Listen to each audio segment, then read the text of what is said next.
Saudara, kita masuk ke segmen Kompas Bisnis. Praktik judi online atau judol Indonesia beresiko mengguncang kehidupan sosial dan membuat ekonomi rumah tangga morat-marit.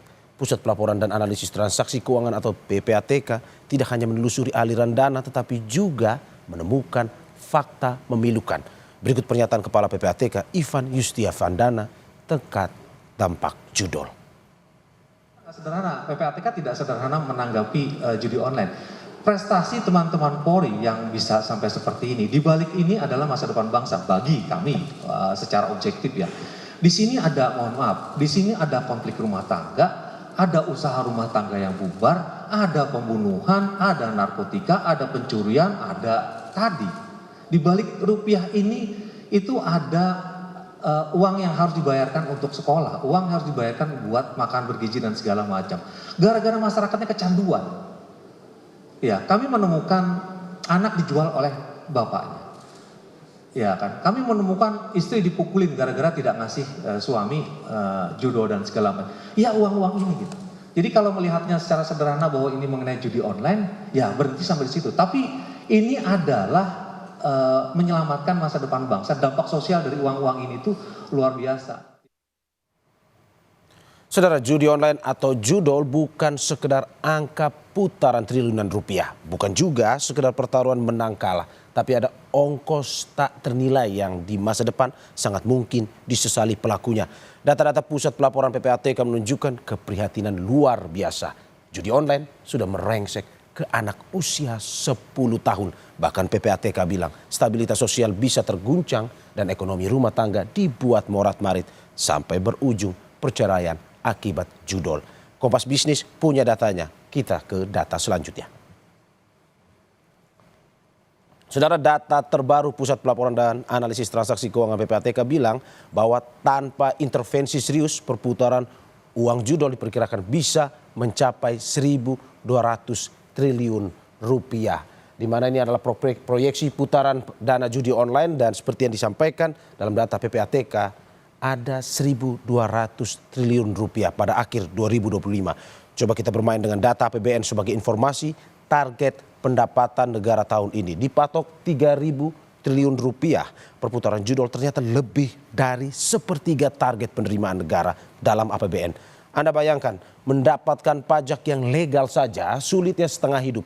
Ini putaran judol kalau tanpa perlawanan angkanya mencapai 1.200 triliun. Data ini kami dapat dari keterangan PPATK dan indonesia.go.id. Seberapa banyak penduduk Indonesia yang terjerat judol? Kita ke data selanjutnya. Kompas Bisnis masih memakai data PPATK ini terkait dengan jumlah pemain judol yang naik. Total pemain saudara mencapai 8,8 juta orang dan ini jumlahnya melonjak drastis. Rinciannya 3, juta pemain pada tahun 2023 menjadi 8,8 juta orang di 2024. Yang menyedihkan 71,6% dari diantaranya atau sebagian besar adalah masyarakat berpenghasilan di bawah 5 juta rupiah per bulan. Bahkan kalangan ini juga terjerat pinjol, judol, dan pinjol. Banyak menyandera dan bikin ekonomi kalangan bawah morat-marit, saudara. Di mana total pemain 8,8 juta orang berasal dari penghasilan warga di bawah 5 juta. Dan sayangnya mereka ini terjerat pinjol yang membuat saudara tekanan ekonomi semakin mendesak. Seperti kata Kepala PPATK di awal, dampaknya luar biasa. Kekerasan, pembunuhan, perceraian, bahkan yang paling sadis adalah biaya sekolah yang dipakai judol dan mematahkan masa depan anak. Benarkah judol hanya milik orang dewasa? Ternyata tidak. Kita ke data selanjutnya. Ini adalah data dampak memprihatinkan dari judol. Untuk diketahui dalam judi online ada fakta pilu juga saudara. Deposit pemain usia 10 sampai 16 tahun mencapai angka yang fantastis. 2,2 miliar rupiah. Kemudian usia 17 sampai 19 tahun menyumbang 47,9 miliar rupiah. Dan kelompok usia 31 sampai 40 tahun menyumbang 2,5 triliun rupiah. Ini sebuah angka yang fantastis, saudara. Dari usia 10 sampai 16 tahun 2,2 miliar, usia 17 sampai 19 tahun 47,9 miliar, dan di usia 31 sampai 40 tahun 2,5 miliar rupiah. Sorry, saya revisi, 2,5 triliun rupiah. Judol berada dalam benak anak-anak sampai orang dewasa. Bahkan PPATK mencatat 3,8 juta pemain judol terjerat pinjaman ilegal atau pinjol. Apakah pemerintah diam? Sebenarnya sudah ada langkah strategis yang diambil untuk mengatasi krisis ini, mulai dari pemblokiran 1,3 juta konten judi online oleh Komdigi.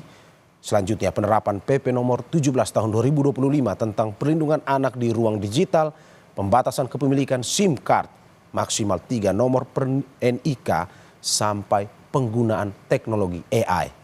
Ekonomi keluarga morat-marit berujung perceraian. Kami punya bukti di data selanjutnya.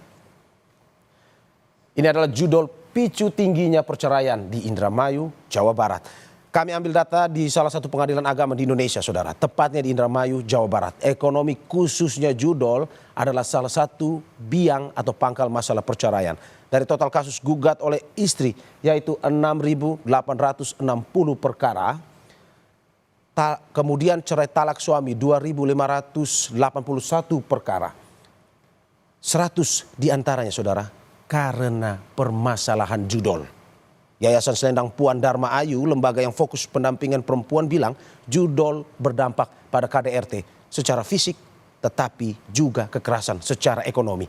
Angka-angka yang Kompas Bisnis sajikan tadi bukan sekedar statistik, melainkan cerminan nyata dari konflik rumah tangga, perceraian, masa depan suram akibat judol. Saudara, jangan kemana-mana karena Kompas Bisnis akan segera kembali dengan quick win apa yang akan dilakukan PPATK tahun ini untuk melawan. Saudara, langkah atau quick win apa yang akan dilakukan PPATK dalam pemberantasan judol. Kompas Bisnis tanya langsung ke Danang Trihartono, Deputi Bidang Analisis dan Pemeriksaan Pusat Pelaporan dan Analisis Transaksi Keuangan. Selamat pagi, Pak Danang. Terima kasih Pak sudah bergabung di dialog Kompas Bisnis Sapa Indonesia pagi hari ini. Ya, ini pertama Pak, jalur pemblokiran rekening yang lagi viral beberapa hari ini. Jadi tahun 2004 PPATK memblokir 28.000 akun di perbankan yang berasal dari jual beli rekening, kemudian dipakai untuk deposit judol. Penelusurannya bagaimana, yang bisa dijelaskan soal jual beli rekening ini, dan juga ini melibatkan siapa saja Pak? Baik, begini Mas. Jadi berdasarkan analisis dan pemeriksaan kami sesuai dengan tugas fungsi PPATK, kami menemukan bahwa banyak sekali rekening-rekening hasil jual beli rekening itu yang digunakan untuk deposit judi online aja tahun kemarin sampai 28.000. Belum lagi kita temukan juga di tindak pidana penipuan, tindak pidana peretasan, tindak pidana narkotika, bahkan tindak pidana korupsi pun sudah memakai orang lain melalui aktivitas jual beli rekening. Nah, ini sehingga sangat masif sekali dan perlu perhatian kita bersama. Jadi kalau kita cermati jual beli rekening ini ada dua gitu ya. Memang yang pertama atas niatan nasabah karena kebutuhan ekonomi, dia mau dibujuk, dirayu untuk membuka rekening lalu dijual. Lalu yang kedua, jual beli rekening hasil dia melakukan peretasan, hasil dia membeli dari oknum dan sebagainya dari rekening-rekening dorman. Nah, itu yang berdasarkan analisis kami, itu kami ketahui seperti itu, Mas. Demikian. Oke. Dari pantauan PPATK dan informasi yang didapatkan oleh PPATK, siapa yang paling banyak jadi korban dalam jual beli rekening ini, dan bagaimana sebenarnya modusnya Pak? Ya, kalau jual beli rekening sebenarnya tidak ada korban ya, dalam arti korbannya adalah korban yang tanpa sepengetahuan rekening yang memang dia tidak gunakan, yang dia udah lama tidak aktif dan mungkin saldonya sudah sangat minim. Nah, ini diambil orang tanpa sepengetahuan, itulah dia korban. Tapi kalau dia dengan niat sendiri membuka rekening lalu menjual, itu bukan korban dia. Artinya dia memang entah kebutuhan ekonomi ataupun apa alasannya, dia dengan sengaja menjual. Itu banyak juga seperti itu. Demikian. Oke. Selain dia buka sendiri, apakah ada modus-modus lain Pak? Dalam arti bahwa tadi Bapak sudah menjelaskan bahwa ada kesengajaan untuk membuka rekening dan dilakukan untuk itu. Tapi apakah ada modus-modus lain selain itu atau bagaimana? Ya, seperti saya sampaikan tadi, ada rekening dorman ini tiba-tiba aktif tanpa sepengetahuan dari pemilik rekening. Ya. Jadi kami mengetahui hal ini berdasarkan penghentian kami penghentian di rekening semua rekening bank mereka. Lalu mereka keberatan, Pak, yang rekening dihentikan rekening itu dorman. Nah, ini kenapa bisa aktif kan tentu ada entah dia rekeningnya diretas, entah apa istilahnya dalam tanda kutip ada oknum internal yang memanfaatkan itu sehingga kami perlu memitigasi, melindungi nasabah. Kami hentikanlah rekening dorman itu supaya tidak disalahgunakan oleh orang lain. Jadi intinya adalah seperti itu. Niat kami adalah untuk pelindungan nasabah. Demikian. Oke. Menarik terkait dengan istilah rekening dorman ini, Pak. Ada juga kebingungan di kalangan masyarakat terkait dengan istilah tersebut. Ini maksudnya dari rekening dorman ini adalah yang tidak aktif atau memang yang sudah lama tidak digunakan sehingga bisa diblokir atau bagaimana sebenarnya? Ini penjelasannya seperti apa? Jadi rekening dorman itu adalah rekening yang non aktif, rekening yang tidak digunakan, Ya. atau rekening yang sudah lama tidak ada transaksinya. Ya. Itulah dorman. Nah ini kenapa kami hentikan, ya. Secara esensi tanpa kami hentikan pun mereka tidak bisa transaksi karena memang untuk transaksi dia harus melakukan reaktivasi ke perbankan dengan melakukan CDD ulang, Oh. di cross check kembali apakah identitas yang terdata di bank sama dengan orang yang datang tersebut, sehingga matching memang rekening itu milik dia, gitu. Itulah aktivasi rekening dorman. Dengan kami hentikan, maka secara tidak langsung kami memaksa bank untuk memberitahu nasabah-nasabah tersebut untuk kembali mereaktivasi. Artinya kembali ke data ke perbankan, dilihat lagi datanya seperti apa, apakah matching atau ternyata memang rekeningnya itu sudah dikuasai orang lain sehingga itu istilahnya digunakan untuk tindak pidana gitu. Jadi clear nanti gitu. Oke, berarti Intinya bukan untuk non aktif selamanya tapi bisa direaktivasi kembali, Pak ya? Diaktifkan iya, kembali. iya, jadi hak nasabah tidak hilang sedikit pun. Ya. Nah, Termasuk jadi dengan jumlah uang yang sebelumnya ada di rekening tersebut juga, Pak? oh iya, ya, kalau haknya nasabah tentu tidak akan hilang. Dan sekali lagi Mas, ada impact yang lain. Misalnya, dengan kami hentikan ini ternyata dulu misalnya sudah ada suami atau istri meninggal, mempunyai rekening tanpa sepengetahuan istri atau suaminya. Dengan kami hentikan ini ada notifikasi ke keluarga loh. Ternyata suami saya ternyata mempunyai rekening di bank tersebut sehingga bisa diurus oleh ahli warisnya. Oke. Demikian. Tadi kan rekening dorman, Pak. Tapi kalau rekening aktif seberapa banyak dari data PPATK yang terpapar judol dan berapa isi rekening terbesar yang ditemukan oleh PPATK ini, Pak? Ya, kalau rekening aktif Ya. itu levelnya udah di atas ya. Ya. Jadi kalau rekening deposit ini rata-rata dipakai sebentar, habis itu pindah lagi, pakai sebentar, pindah lagi ke rekening yang layer berikutnya gitu ya. Nah dari analisis kami, rekening yang aktif itu rata-rata udah di layer yang apa istilahnya layer keempat, kelima, keenam, ketujuh gitu ya. Nah, memang setelah kami hentikan di layer-layer tersebut, memang saldonya masih relatif besar dibandingkan rekening deposit ya. Itu ada yang ratusan miliar dan sebagainya. Oke. Berarti sampai ratusan miliar ya, jumlahnya cukup lumayan fantastis ya, Pak ya? Secara total ya, secara total secara yang total, dari oke. rekening. Oke, Pak, ini kalau kita bertanya langsung straight to the point ya, quick win yang akan dilakukan PPATK konkretnya seperti apa? Sebab kata PPATK juga tanpa perlawanan atau intervensi, ini putaran judol bisa capai 1.200 triliun atau lebih dari sepertiga penerimaan APBN. Ya, itu adalah prediksi apabila pemerintah tidak melakukan tindakan apapun.